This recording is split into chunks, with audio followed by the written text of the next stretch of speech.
जय श्री गणेश। नमस्कार। मैं आचार्य संजय द्विवेदी। मेरे समस्त प्रबुद्ध दर्शकों का मेरे चैनल पर हार्दिक स्वागत है। प्रिय दर्शकों, आज मैं तुला राशि का जून माह का मासिक राशिफल लेकर आपके सम्मुख उपस्थित हूँ।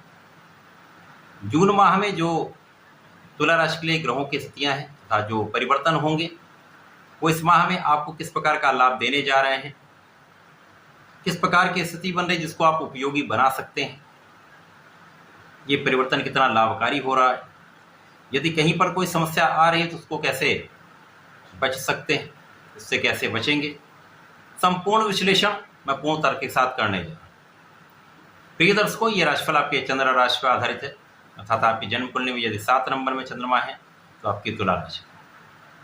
तुला राशि के जून माह के प्रारंभ में जो ग्रहों की स्थितियां वो इस प्रकार होंगी।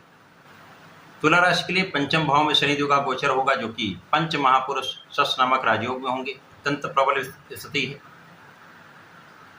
छठवें भाव में राहु का गोचर होगा, जहां पर प्रारंभिक समय में चंद्रमा का भी गोचर होगा। सप्तम भाव में 1 जून को मंगल का परिवर्तन हो चुका होगा, तो मंगल आपके सप्तम भाव में गोचर करेंगे। पूरा माह यहाँ पर रहने वाले हैं।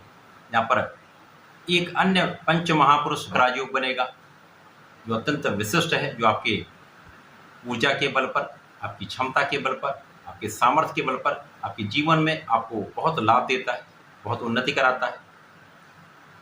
इसी प्रकार से आपका अष्टम भाव अत्यंत प्रबल है। यहाँ पर चतुर्ग्रही योग प्रारंभिक समय में होगा, जहाँ पर गुरुदेव बृहस्पति होंगे, शुक्राचार्य होंगे जो कि लग्न के स्वामी, इसी प्रकार से अष्टम के भी स्वामी सूर्यदेव होंगे, तथा यहाँ पर प्रारंभिक समय में बुध भी होंगे। तो ये प्रारंभिक समय की ग्रह स्थिति है। इसके पश्चात पहला परिवर्तन तो मंगल का ही है। दूसरा परिवर्तन शुक्राचार्य का होगा, जब शुक्राचार्य आपके अष्टम भाव से निकलकर नवम भाव में, भाग्य भाव में प्रवेश करेंगे, मित्र की राशि में होंगे। 14 जून को बुध भी राशि परिवर्तन करके भाग्य भाव में चले जाएंगे, तो अत्यंत विशिष्ट स्थिति बनेगी। यहाँ पर पुनः एक महाराजयोग, पंच महापुरुष राजयोग, भद्र योग बनेगा, जो आपके ज्ञान के बल पर, आपकी शिक्षा के बल पर, आपकी बुद्धि के बल पर जीवन के समस्त सुखों को प्रदान करने वाला योग है। उसके साथ साथ 15 जून को सूर्यदेव भी आपके अष्टम भाव से निकलकर नवम भाव में प्रवेश करेंगे। तो यहाँ पर एक त्रिग्रही योग का निर्माण आपके भाग्य भाव में। प्रारंभिक समय में कुछ स्थितियां अप डाउन हो सकती हैं, कुछ उतार चढ़ाव की स्थिति हो सकती है, परंतु 15 जून के पश्चात या कहें 14 जून से ही आपकी स्थिति अत्यंत प्रबल होने वाली है। यहाँ पर विशेष रूप से आपको महाराजयोगों का सब लाभ मिलने वाला है। इस माह में 4 पंच महापुरुष राजयोग बन रहे हैं, जहां पर शनिदेव का सबसे बड़ा राजयोग आपके पंचम भाव में, जो पूरा वर्ष यहाँ पर रहने वाले हैं, आपको शिक्षा के भाव में प्रबल करने वाले हैं। आपका ज्ञान का भाव अत्यंत विशेष रहने वाला है, शिक्षा आपकी अच्छी रहने वाली। यदि आप परिश्रम करते रहते हैं तो शनिदेव का एक प्रभाव है, यदि आप निरंतर परिश्रम करते हैं, आलस्य से बचते हैं, चीज़ों को टालते नहीं हैं, आज का काम आज करते हैं, तो यहाँ पर आपको सफल होने से कोई रोक नहीं सकता। संपूर्ण आप प्रयास करते रहेंगे तो आप सफलता कई गुना प्राप्त कर सकते हैं। तो यहाँ पर शिक्षा अच्छी रहेगी, ज्ञान आपका बहुत अच्छा रहने वाला है, संतान का भाव भी प्रबल होगा, संतान प्राप्ति का योग होगा, संतान भी बहुत अच्छी रहने वाली है। तो ये भाव अत्यंत श्रेष्ठ है। शनिदेव का प्रभाव यहाँ से आपके सप्तम पर होगा। तो यहाँ पर जो सबसे बड़ी समस्या जो है, जब तक शनि और राहु यहाँ पर दोनों गोचर कर रहे हैं, तो जीवन साथी के साथ सामंजस्य में समस्या, आपसी मतभेद, साझेदारों के बीच में तनाव की स्थिति तथा उनसे अलगाव की स्थिति बनती है। तो साझेदारी में यदि कार्य करते तो बहुत सोच विचार कर करिए, वैवाहिक संबंधों में बहुत सामंजस्य रखिए, धैर्य रखकर आपको चलना। परंतु शनिदेव का प्रभाव आपके ज्ञान से, आपकी शिक्षा से, आपके संतान से आपको महालाभ देने वाला है। निश्चित रूप से आपको महाधनवान बनाने वाला है, क्योंकि शनिदेव का प्रभाव आपके लाभ पर भी है, आपके धन पर भी। तो महालाभ की स्थिति बनी। अब धन भाव के स्वामी भी सप्तम भाव केंद्र के भाव में है, तो यहाँ पर निश्चित रूप से बहुत बड़ा लाभ आपको प्राप्त होने। तो धन का विशेष अवसर, धन का विशेष लाभ, धन की वृद्धि का योग यहाँ पर निश्चित रूप से बने। परिवार संपत्ति में वृद्धि का योग बने, परिवार से संपूर्ण सहयोग मिलना, पिता का आशीर्वाद आपको मिलने। प्रारंभिक समय से ही कुछ ना कुछ रोग, मौसम के रोगों की संभावना है। यहाँ पर आपको अपने खाने पीने पर नियंत्रण रखना है, अपने लाइफस्टाइल को कुछ चेंज करना होगा, योगा प्राणायाम करना होगा। स्वास्थ्य समस्याओं से बचने के लिए आपको निरंतर परिश्रम करना होगा, तो कष्ट कम हो जाएंगे। यहाँ पर यदा कदा शत्रु बनते रहेंगे, परंतु उन पर आपकी विजय भी होती रहेगी। इसके पश्चात मंगल जो आपको बहुत ऊर्जावान बनाने जा रहे हैं, 1 जून से ही महा ऊर्जा का प्रवाह करेंगे। आप ऊर्जावान भी रहेंगे, आपकी क्षमता में भी वृद्धि होगी, परंतु आपके क्रोध में भी वृद्धि होगी। तो क्रोध पर नियंत्रण निश्चित रूप से आपको करना चाहिए। जब तक शुक्राचार्य अष्टम भाव में रहेंगे तो यहाँ पर वाद विवाद की स्थिति बन सकती है, लड़ाई झगड़ा हो सकता है। तो यहाँ पर आपको बहुत धैर्य के साथ चलना हो, वाणी पर नियंत्रण रखना हो, क्योंकि वाणी के कारक भी दूषित है। अब यहाँ पर जो चतुर्ग्रही संयोग आपके अष्टम भाव में है, वहां पर गुरुदेव बृहस्पति जो पूरा वर्ष यहाँ पर रहने वाले हैं, तो गुरुदेव तो यहाँ पर ही रहेंगे। गुरुदेव का प्रभाव विदेश यात्राएं करा सकता है, आध्यात्मिक यात्राओं में आपकी वृद्धि कर सकता है। आध्यात्मिकता से यदि आप संबंधित हैं तो यहाँ पर आपका बहुत नाम होने वाला है। निश्चित रूप से यहाँ पर आपकी क्षमता में वृद्धि होगी, आपका ज्ञान भी बढ़ेगा। आपके विशेष ज्ञान से लोगों के बीच में आप अत्यंत प्रभावी रहेंगे।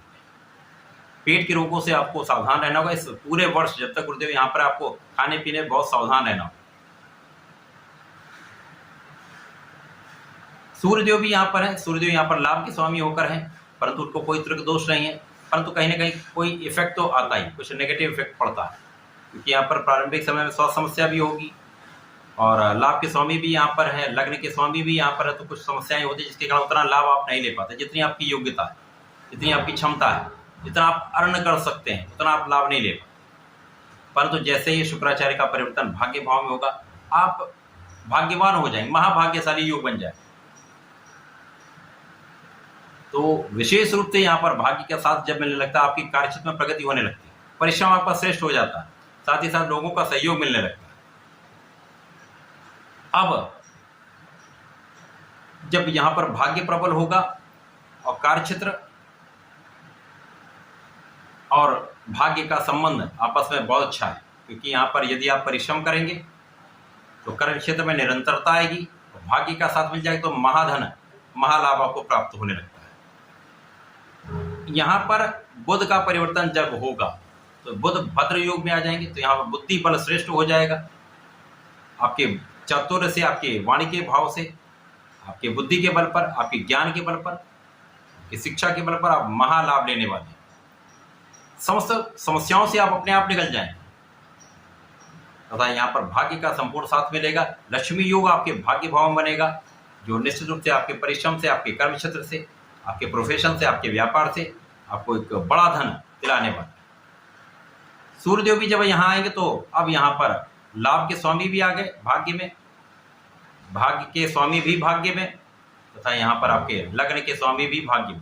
तो ज्योतिष का नियम ऐसा कहता है, जब ऐसी स्थिति बनती तो महाधन का योग बनता, महाभाग्य का योग बनता। तो यहाँ से पूरा माह आपको भाग्य संपूर्ण रूप से प्रबल करने वाला है। आपको जीवन में बहुत प्रगति का अवसर मिलने वाला है, कार्यक्षेत्र में पद का लाभ मिलने वाला है, व्यापार में उन्नति होने वाली है, व्यापार में धन का विशेष लाभ आप लेने वाले हैं, तथा यहाँ पर आपके कौशल से, आपकी योग्यता से, आपकी क्षमता से इनकम की मात्रा कई गुना बढ़ने वाली। इस माह के अंत में 29 जून को बुध का पुनः परिवर्तन हो जाएगा। जब ये कार्यक्षेत्र में पहुंच जाएंगे तो अब केंद्र के भाव में पहुंचेंगे। केंद्र में जाने पर इनका बल बढ़ेगा ही, किसी प्रकार के कोई यहाँ पर नेगेटिविटी नहीं प्राप्त होगी। यहाँ पर जाएंगे तो आपके कार्यक्षेत्र से, आपके भाग्य के बल पर, आपके